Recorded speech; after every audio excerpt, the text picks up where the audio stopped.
मैं ईद पर मुलाजमीन के लिए नए कपड़े लाई तो मेरी बूढ़ी सास ससुर से बोली, एक सूट मुझे भी दे दो। उसके सारे तक कपड़े तकरीबन वो सीधा होकर फट चुके थे। मैंने अपने पुराने कपड़े सास को दिए और कहा, बुढ़ी हो, तुम्हें किसको दिखाना है, पुराने कपड़े पहनो। ये सुनकर सास पुराने कपड़े लेती अपने बार बार निकलते आंसू पूछने लगी और बोली, जैसा तुमने मुझे दिया है अल्लाह तुम्हें वैसा ही दे। मैंने अनसुनी कर दिया। कुछ दिन मेरा शोहर अचानक अमेरिका से वापस आ गया और बोला, मुझ पर फ्रॉड का केस हुआ है, सारी प्रॉपर्टी बेचकर पैसे अदा करने पड़ गए। महज चंद दिनों में मैंने अपनी सास को खर्चे के लिए पैसे तक देना बंद कर दिए, यहाँ तक कि किचन को भी ताला लगा कर रखने लगी। मगर वो शायद बहुत साबिर औरत थी। मैं इसके साथ बद से बदतर सलूक करती जा रही थी मगर वो चुपचाप सती रहती थी और अपने बेटे तक को भनक न पड़ने देती कि इसकी बीवी का सलूक इसकी माँ के साथ कैसा था।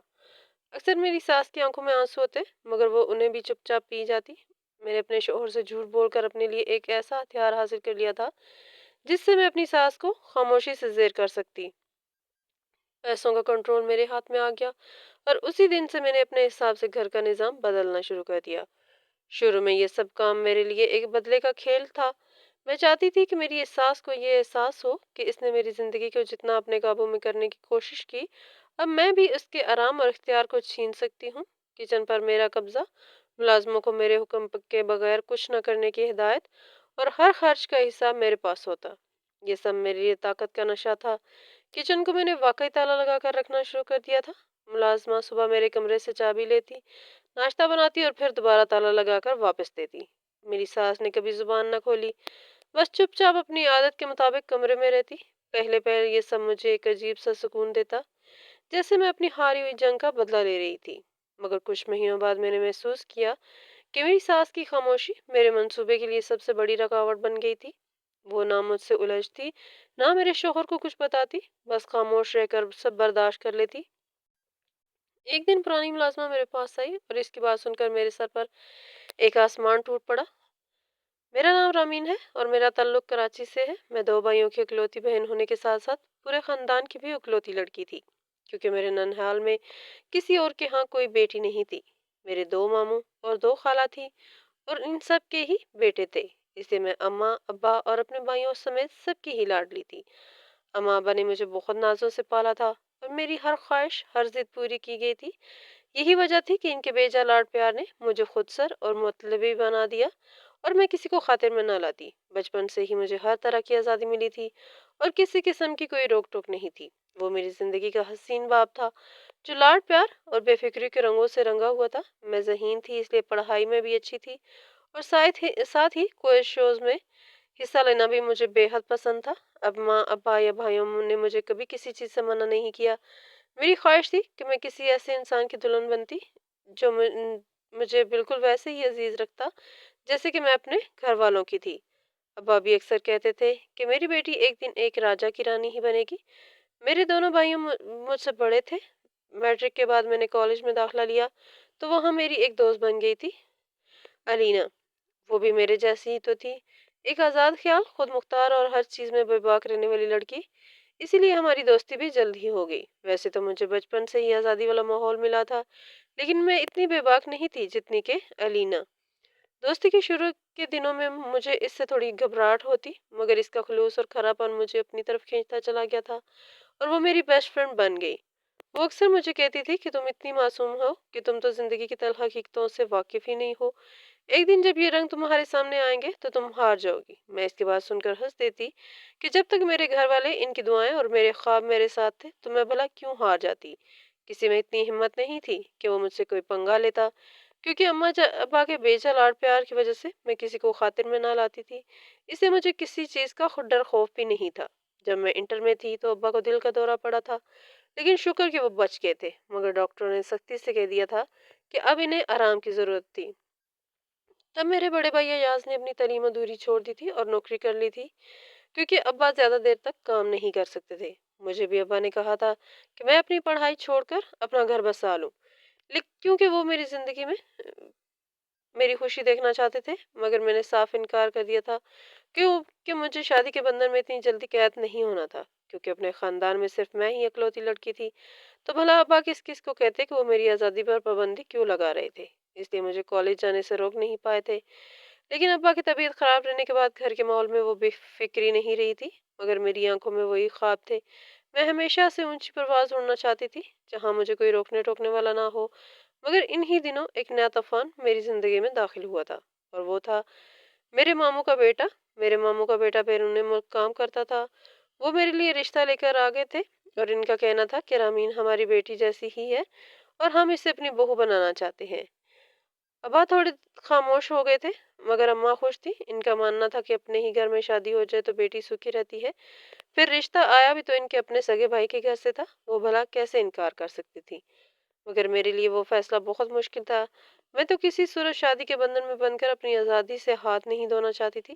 اس لیے میں نے اماں سے صاف کہہ دیا کہ مجھے ابھی شادی نہیں کرنی۔ میں نے بہت سے خواب دیکھے تھے اور میں انہیں پورا کرنا چاہتی تھی، مگر اماں نے خفگی سے کہا تھا کہ خواب عورت کے نصیب سے جیتے ہیں، ضد سے نہیں۔ ایک وقت ہوتا ہے جب رشتہ آتا ہے تو انکار کرنا نہیں چاہیے، پھر عمر نکل جائے تو رشتے ملنا آسان نہیں ہوتا۔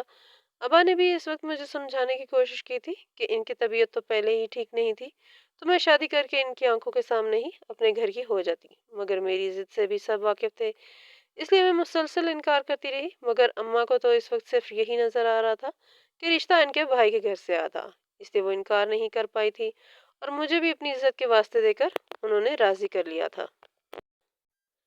مگر میں نے ان کے سامنے یہ شرط رکھی تھی کہ جب تک میں اپنا کیریئر نہ بنا لوں، رخصت نہیں ہوں گی۔ مجھے لگنے لگا تھا کہ جیسے اس وقت میرے اپنے خواب، میری اپنی سوچ سب بے معنی ہو گئے تھے، کیونکہ میرے انکار کے باوجود اماں کے دباؤ اور ابا کی صحت کو دیکھتے ہوئے میری منگنی کر دی گئی۔ میرا منگیتر آصف بیرون ملک انجینئر تھا۔ ویسے تو وہ شکل و صورت سے اچھا خاصا خوبصورت لڑکا تھا، اس کی نوکری بھی بہت اچھی تھی، اور ہم ایک دوسرے کو بچپن سے ہی جانتے تھے اور ایک ساتھ ہی کھیلتے کودتے بڑے ہوئے تھے۔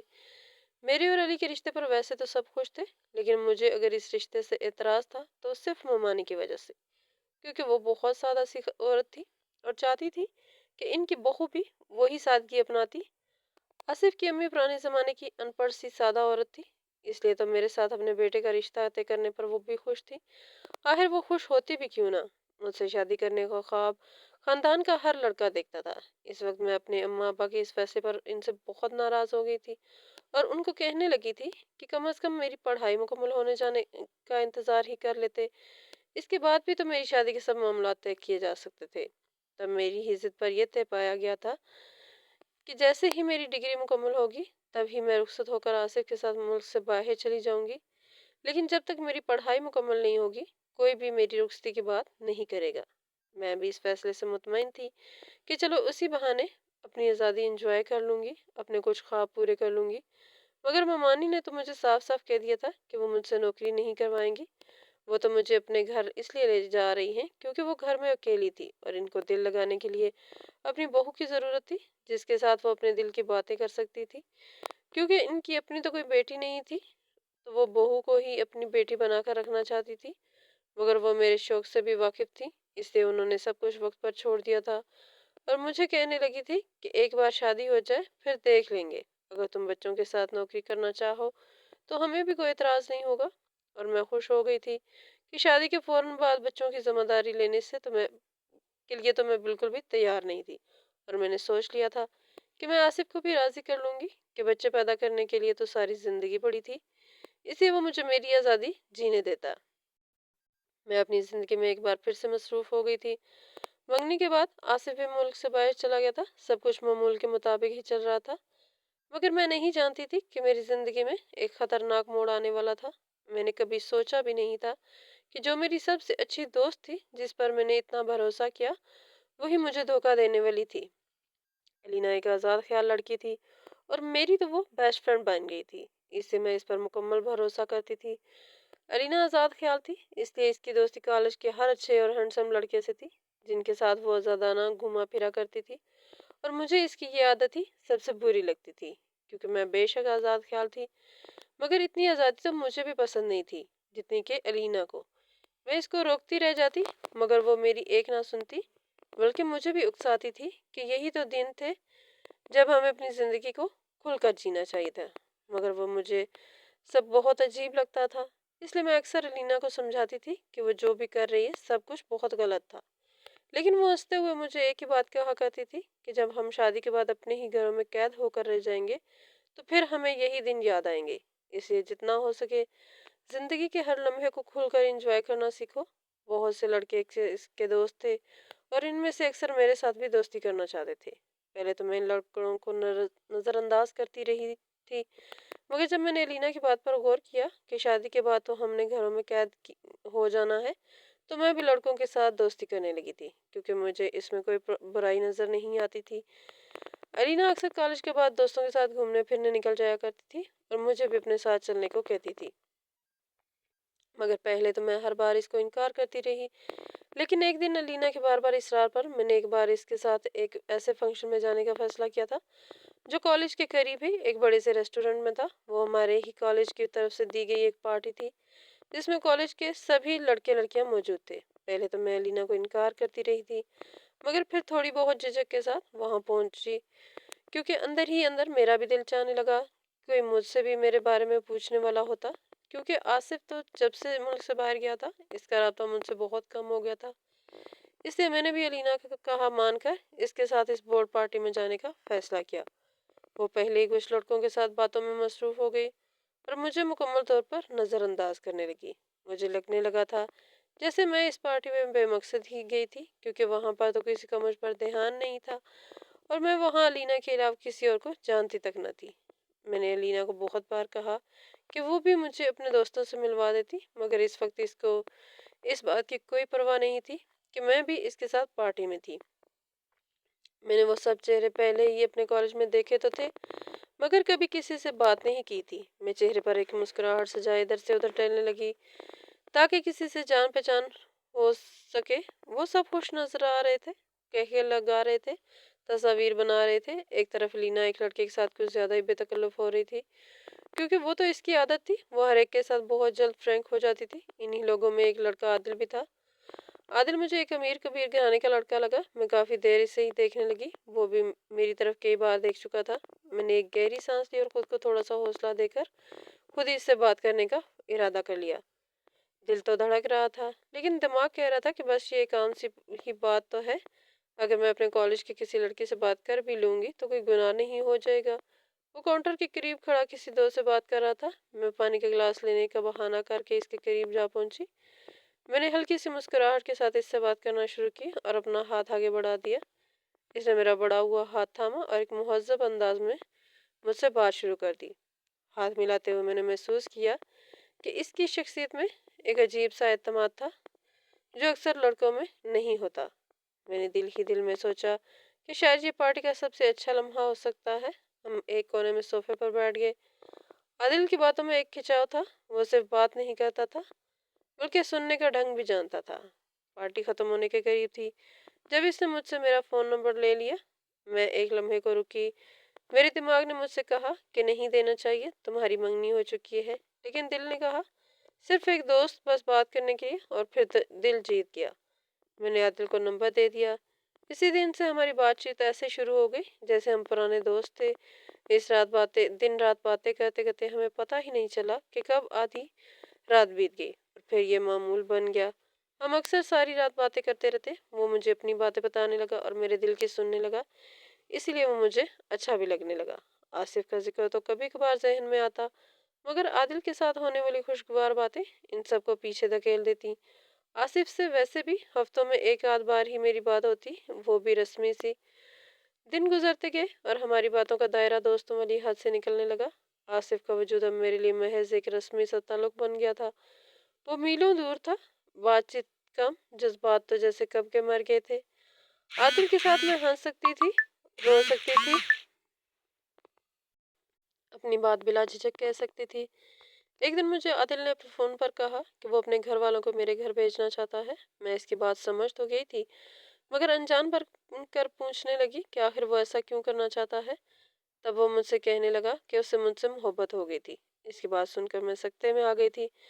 मैंने तो इससे दोस्ती महज इसलिए की थी ताकि शादी होने तक इसके साथ अच्छा वक्त गुजार सकती, मगर वो तो कुछ ज्यादा ही संजीदा हो गया था। मगर मैंने इससे कुछ नहीं कहा। मुझे तो ऐसा लगा था जैसे वो ऐसा मजाक में ही कह रहा है, वरना आजकल के लड़के इतने संजीदा तो नहीं हो जाते थे कि कुछ बातें करने के बाद सच में घर रिश्ता ही भेज देते। लेकिन जब 2 दिन बाद ही अम्मा मुझे परेशान होकर बताने लगी थी कि कैसा ज़माना आ गया है, हमने लोगों को बताया भी है कि हम अपनी बेटी की निस्बत तय कर चुके हैं, फिर भी वो रिश्ता ले आए हैं। अम्मा की बात सुनकर मेरे जैसे पैरों तले से ज़मीन निकल गई। क्या वाकई वो आदिल ही था जिसने सच में अपने अम्मा पापा को भेज दिया था? मेरा दिमाग दिमाग भंवर की तरह घूमने लगा। एक तरफ आदिल की वो दिन और रात की बातें, मीठे वादे, दूसरी तरफ मैं आसिफ की मंगेतर भी तो थी। अगर ये बात खुल जाती तो सब जान लेते कि मैं मंगनी के बावजूद किसी और से ताल्लुक रखती थी। वैसे तो मैं किसी से नहीं डरती थी, लेकिन इस वक्त मेरे अंदर एक खौफ पैदा हुआ। ये खौफ कि शायद लोग मेरे किरदार पर उंगली उठाएंगे, शायद आसिफ तक ये खबर पहुंच जाएगी, शायद मेरे अपने ही मुझसे सवाल करेंगे। तब मुझे कुछ समझ ना आया कि मैं क्या करती। तब मैंने सोचा कि अगर मैं ये कह दूं कि आदिल कॉलेज में मुझे तंग करता था, तो सब मेरे साथ हमदर्दी करेंगे और कोई ये नहीं समझेगा कि मैं खुद इस ताल्लुक में शामिल थी। मैं जानती थी कि वो झूठ था, लेकिन इस लम्हे मेरे सामने अपनी इज्जत बचाने का वही एक वाहिद रास्ता लगा। मैंने जब अम्मा को रोते हुए बताया कि आदिल कॉलेज में मुझे तंग करता था, तो अम्मा का चेहरा गुस्से और दुख से लाल हो गया। उन्होंने फौरन अब्बा को बताया और अपना अब्बा ने बगैर कुछ सोचे समझे इन लोगों को खरी खरी सुनाकर बेइज्जत कर दिया। मैंने अंदर ही अंदर सुकून की सांस ली। मेरा झूठ कामयाब हो गया था। सबने मेरी बात का यकीन कर लिया था। किसी ने यह सवाल तक नहीं किया कि मैंने पहले क्यों नहीं बताया। शायद मेरी आंखों के आंसू और लरजती हुई आवाज इतनी सच्ची लग रही थी कि किसी को शक करने का मौका ही ना मिला। और जब सब घर वालों को इस बात की खबर हो ही चुकी थी, तो भला ऐसा कैसे हो सकता था कि ममानी को मालूम ना होता। वो तो अगलाती हुई घर आ गई थी और जिद करके बैठ गई कि अब वो मुझे जल्द ही आसिफ की दुल्हन बनाकर अपने साथ ले जाएंगी, और जब तक आसिफ डॉक्यूमेंट्स का काम मुकम्मल ना करवा के मैं इनके साथ ही रहूंगी, ताकि लोगों को इस बात का यकीन तो हो जाए कि मैं किसी की इज्जत थी, किसी के निकाह में थी, ताकि दोबारा कोई मेरी तरफ आंख उठाने की जरूरत भी न कर सके। मैंने इनकार करना चाहा था, मगर अब्बा मुझे एक बात फिर अपनी तबीयत का सुनाकर कहने लगे थे कि देखो रामीन, मेरी तबीयत भी अब खराब रहती है, और आसिफ ने भी साफ कहा है कि इसे ये गवारा नहीं कि इसकी होने वाली बीवी पर कोई उंगली उठाए, चाहे बात झूठी ही क्यों ना हो। लोग सुनने के बाद तरह तरह की बातें करते हैं, और तब मैं चुप हो गई। ये वो लम्हा था जब मेरा दिल जोर जोर से धड़क रहा था। मेरा मकसद तो ये था कि आदिल की बात टल जाए, लेकिन इसका असर ये हुआ कि आसिफ की मां ने रुखसती की तारीख करीब कर दी। इस दौरान आदिल ने मुझसे कोई रब्ता ना किया, ना कोई मैसेज, ना कोई कॉल। लेकिन मैं जानती थी कि वो सब सच जानता था। शायद इसने खुददारी के तहत खामोशी इख्तियार की थी, या शायद मेरा झूठ इसके लिए इतना जहरीला था कि इसने मुझे अपनी जिंदगी से मुकम्मल काट दिया।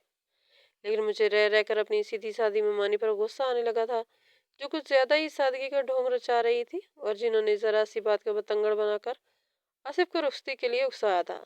लेकिन मैं कुछ नहीं कर सकती थी। जब मुझे जिंदगी का मजा आने लगा था, तब उन्होंने मेरे पैरों में शादी के नाम की बेड़ियां पहना दी थी, और मैं भी मजबूर हो गई थी, क्योंकि मुझे आदिल का सामना करने का भी डर था। आखिरकार वो दिन भी आ गया जब मैं आसिफ की दुल्हन बनी इसके घर पहुंच गई। मोमानी मेरी सास बन गई, और मैंने भी ठान लिया कि मैं आसिफ को इनसे दूर कर दूंगी, क्योंकि इनकी वजह से ही मुझे शादी के लिए जल्दी यहाँ करना पड़ी। हालांकि मोमानी मुझसे बहुत प्यार करती थी, लेकिन मुझे वो सब भी दिखावा ही लगता था। वो पहले दिन से ही मैंने मोमानी से सीधे मुंह कोई बात ही ना की थी। आसिफ के घर मेरा जाना तो शायद सबको अच्छा ही लगा, मगर मेरे दिल में एक अजीब सी सख्ती बैठ चुकी थी। मैंने अपनी ममानी, जो अब मेरी सास बन गई थी, इनको हमेशा एक चालाक और खुदगर्ज औरत के तौर पर देखा था।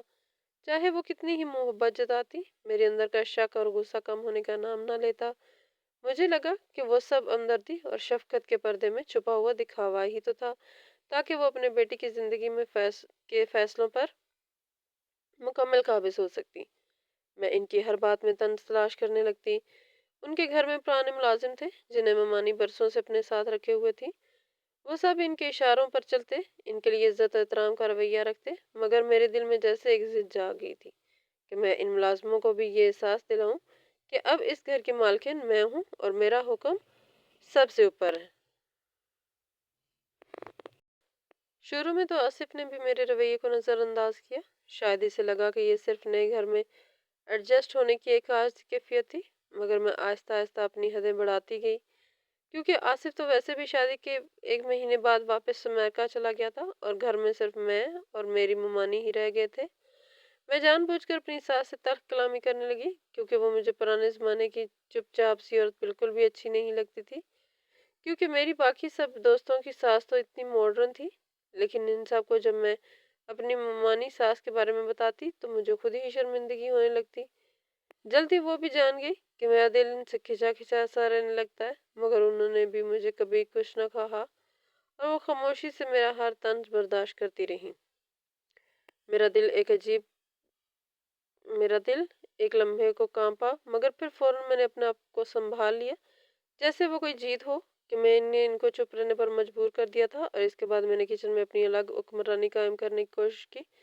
किचन के बाद मैं सारे घर पर भी काबज होने लगी। इनकी पुरानी जहेज की सब चीजें इनकी आंखों के सामने निकाल फेंकी और इनकी जगह नए मॉडर्न चीजें लाकर रख दी। जब मैंने इनकी जहेज की चीजें घर से निकाली तो एक लम्हे को इनकी आंखों में आंसू तो आ गए, मगर उन्होंने मुझे कहा, कुछ नहीं, घर में वो दो पुराने मुलाजिम थे जो मकान के बहुत खास थे, नसीमा और खादम।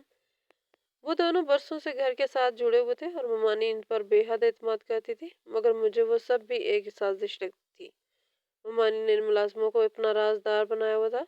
मैंने भी इससे इनमें से ऐसे बात करना शुरू कर दी जैसे वो सिर्फ नौकर हों और कोई जाति रिश्ता ना हो। शुरू में वो दोनों भी खामोश रहते, मगर आहिस्ता आहिस्ता इनके चेहरों पर भी नागवारी के आसार नजर आने लगे।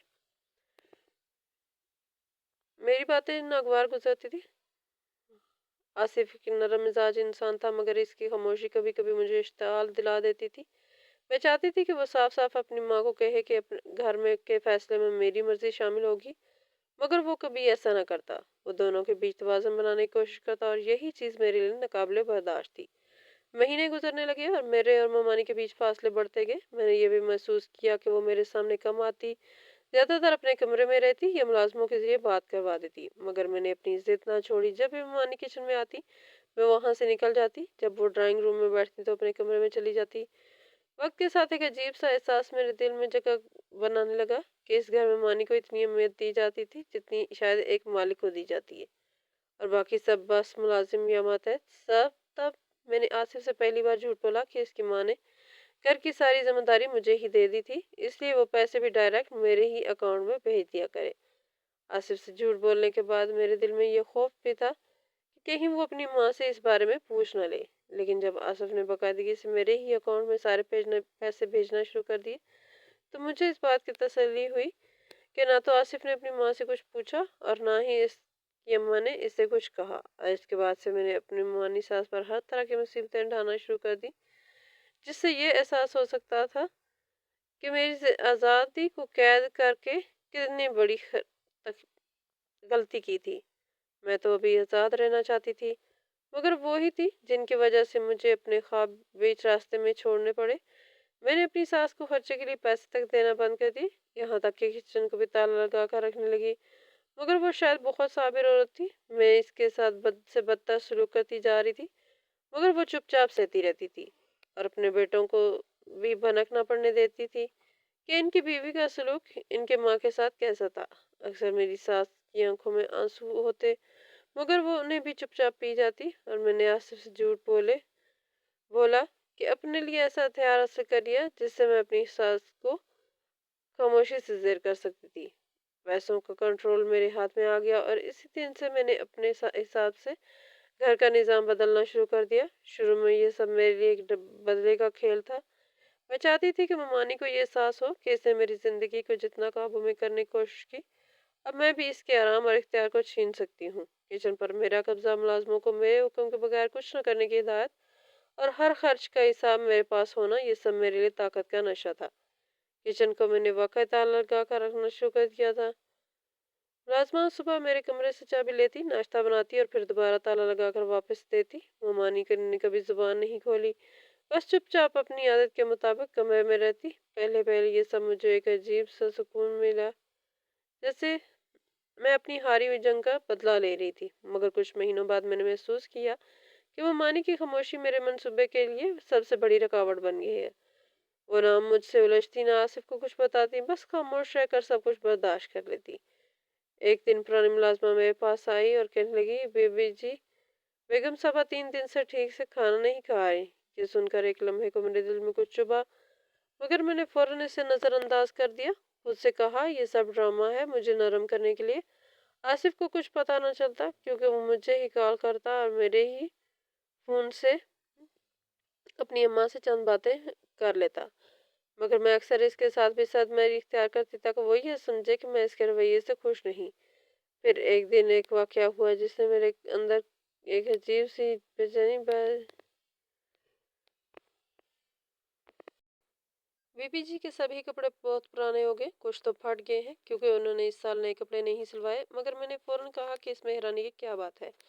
मुलाजमा बेचारी खामोशी से चली गई। इस दिन मैं अपने कमरे में आकर काफ़ी देर सोचती रही। एक तरफ मेरा गुस्सा और अना थी जो मुझे कहती थी कि ये सब तुम्हारे साथ जो हुआ है इसका बदला है, मगर दूसरी तरफ दिल के एक कोने में हल्की सी आवाज़ आ रही थी जो कह रही थी क्या ये बदला इससे लेना दुरुस्त है जो बस खामोश रहती है। इसी कश्मकश में दिन गुजरने लगे मगर फिर ममानी की सेहत ने आहिस्ता आहिस्ता जवाब देना शुरू कर दिया। वो कमज़ोर दिखने लगी, चेहरे पर पिलाहट आ गई और चलते वक्त इनका सांस फूल जाना। मगर मुझे परवाह नहीं थी।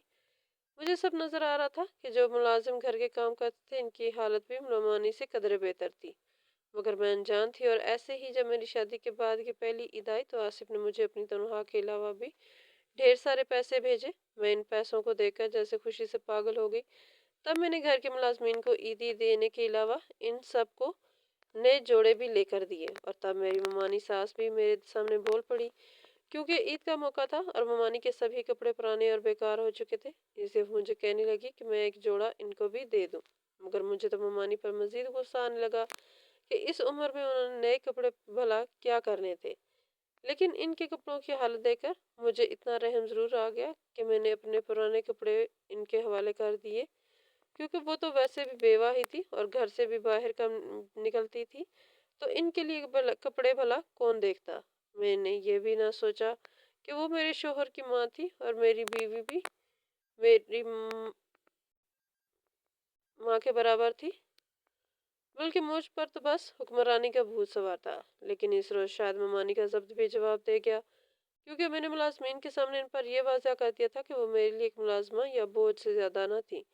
तब वो रोते हुए मुझे कहने लगी कि मैंने तुम्हें अपनी बेटी माना था मगर तुमने मेरे साथ अच्छा सलूक ना किया। लेकिन तुम देखना जैसा तुम मेरे साथ कर रही हो तुम्हारे साथ भी ऐसा ही होगा। तुम मेरे बेटे की बीवी हो मगर जब तुम्हें ये एहसास नहीं तो मेरी भी तुम्हें ये बद्दुआ है कि तुम पर भी ये वक्त आए जो तुम्हारी वजह से मुझ पर आ गया है।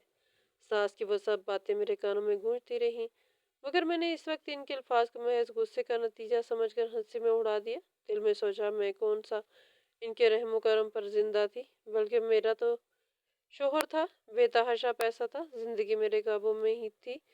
तो मगर किस्मत को शायद मेरा गुजर पसंद न आया। ईद के सुबह के वक्त आसिफ का फ़ोन आया। वो बहुत घबराया हुआ था और मुझे कहने लगा कि मुझ पर एक केस हो गया है। पुलिस ने मेरा बिजनेस फ्रीज कर दिया है, मेरी सारी प्रॉपर्टी भी जब्त हो गई है, मैं वापस आ रहा हूँ। इसकी बात सुनकर मैं सख्ते में आ गई। मगर वो कहने लगा कि लंबी कहानी है, अभी बताने का वक्त नहीं, बस ये समझ लो कि सब खत्म हो गया।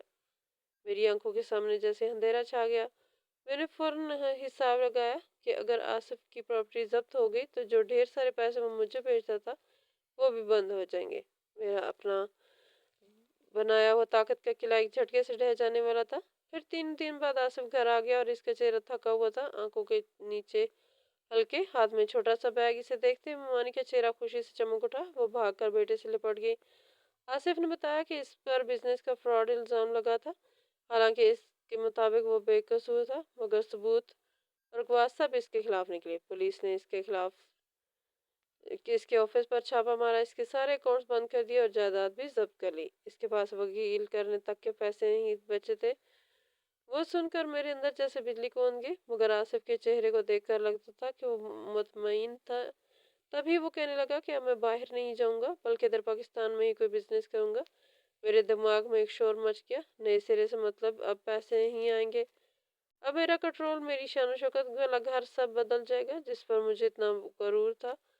मगर आसिफ मेरा शौहर था और वो जैसा भी था मुझे इससे मोहब्बत थी। मैं इसे मुश्किल वक्त में तनहा नहीं छोड़ सकती थी। हालात बदलने लगे। आसिफ सुबह से शाम तक कहीं काम ढूंढने की कोशिश करता मगर उसे अच्छी जॉब ना मिलती। घर के खर्चात पूरे चलाने के लिए वो अपने पास बचे चंद हजार रुपए ले आया, जो ज्यादा दिन तो ना चल सके, लेकिन वो सब देकर मानी का रवैया अजीब तौर पर और भी नरम हो गया। वो बेटे को हौसला देती, इनके लिए खाना बनाती और इसके साथ वक्त गुजारती। इन्हीं दिनों में मेरा सामना आदिल से भी हुआ। जब हमारा टकराव एक शॉपिंग मॉल में हुआ तो वो मेरे सामने आकर मुझे ही बुरा भला कहने लगा कि मैंने इस पर इल्जाम लगाए थे और सबके सामने इसके किरदार को खराब किया था। इसने तो इस वक्त इस बात का लिहाज भी ना किया कि मेरे साथ मेरे शौहर था। लेकिन आसिफ एक गैरतमंद शख्स वो भला कैसे बर्दाश्त कर सकता था कोई राह चलते यूं बीवी पर इल्जाम लगाता। इसलिए इसने आदिल को वार्निंग दी थी कि अब वो दोबारा हमारे रास्ते में आया या इसने मुझे बदनाम करने की कोशिश की तो वो आसिफ इसे पुलिस के हवाले कर देगा। और आसिफ की धमकी काम भी कर गई थी। इसके बाद दोबारा कभी मुझे आदिल की ही नजर ना आया था। और जब ममानी को इस बारे में इल्म हुआ तो उन्होंने मुझ पर ही भरोसा किया था, क्योंकि इनको यकीन था कि इनकी बहू गलत हो ही नहीं सकती। मैं तो ममानी के रवैये पर, इनकी मोहब्बत पर हैरान रह गई थी। मैं कमरे में अकेली बैठी थी, सोचती रहती कि यही वो औरत थी जो कल तक मुझे बददुआ दे रही थी, आज अपने ही बेटे और इसकी बीवी के लिए जान कुर्बान करने को तैयार थी। मगर जल्द ही असल इम्तिहान शुरू हुआ। एक महीने में घर के हालात इतने खराब हो गए कि मुलाजमों को भी निकालना पड़ा। किचन का बोझ मेरे और ममानी के कंधों पर आ गया। मैं जो कल तक किचन को ताला लगा कर रखती थी, फिर खुद इसके में खड़ी बर्तन धोती और खाना बनाती, ममानी खामोशी से मेरा साथ देती। मगर उन्होंने मुझ पर कभी कुछ ना जताया, या शायद वो जानती थी कि वक्त ने मेरा गरूर तोड़ दिया था। आसिफ को भी कोई नौकरी नहीं मिल रही थी। तब ममानी ने अपने कुछ जेवर बेचकर घर का खर्चा चलाना शुरू कर दिया। मैं ममानी को देखकर हैरान होती और शर्मिंदा भी कि मैं इन पर खर्चे का पैसा रोक दिया था और आज वो अपना सब कुछ देने को तैयार थी। मैं इनकी खामोशी को समझ ना सकी। वो चाहती तो एक पुल में मेरा राज खोल सकती थी, मगर उन्होंने ऐसा नहीं किया। एक रात में देर तक जागती रही। एक तरफ मुझे एहसास था कि कहीं मेरा खेल अब बिगड़ ना जाए, क्योंकि अब तो आसिफ वापस आ गया था, और दूसरी तरफ ये सवाल कि आखिर ये औरत मुझसे बदला क्यों नहीं लेती। चंद दिन एक और मंजिल ने मेरा दिल दिला दिया। मैं ममानी के कमरे में इसके सामने से गुजरी तो मैंने देखा ममानी कुरान पाक पढ़ रही हैं। इनके होंठ आहिस्ता आहिस्ता हिल रहे थे और चेहरे पर एक सुकून था जो मैंने कभी अपने अंदर महसूस नहीं किया था। वो मुझे देखकर मुस्कुराई और मुझे वो सब बता दिया जिससे मैं अनजान थी। वो कहने लगी कि इनको सब मालूम था कि मैंने आदल के हवाले से झूठ बोला था, क्योंकि अगर मैं सच बोल रही होती तो अपने इस फैसले पर डट जाती कि मुझे जल्दी शादी नहीं करनी थी। मगर मैं फौरन से मान गई थी। इनकी बातें सुनकर मेरा दिल चाहा था कि जमीन फट जाए और मैं इसमें समा जाऊं। मगर वो मुझे कहने लगी, तुम फिक्र मत करो, तुम हमारे घर की इज्जत हो और तुम्हारी हिफाजत करना मेरा फर्ज है, इससे मैं कभी तुम्हारा बुरा नहीं चाहूंगी।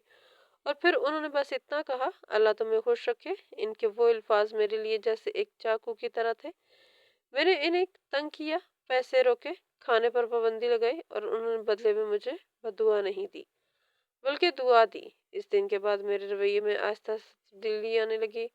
मगर वो सब करते हुए मुझे एक अजीब सी झिझक रहती। मैं जानती थी कि मैं वो सब इसलिए कर रही थी कि कहीं आसिफ को हकीकत का ना पता चल जाए। मगर अंदर कहीं ये भी था कि शायद मैं वाकई अपने किए पर शर्मिंदा थी। मुझे कुछ समझ नहीं आता था मैं मुमानी का सामना किस तरह करूं। जो कुछ मैंने इनके साथ किया था, इसके बावजूद भी वो मुझसे प्यार से बात करती थी। और सबसे बढ़कर तो ये कि उन्होंने आसिफ से भी कभी मेरी कोई शिकायत ना की थी, बल्कि मुझसे पूछती रहती कि अगर मुझे कोई चीज़ ज़रूरत है तो मैं इनसे बिला झिझक कह सकती हूँ, क्योंकि इनके पास इतने जी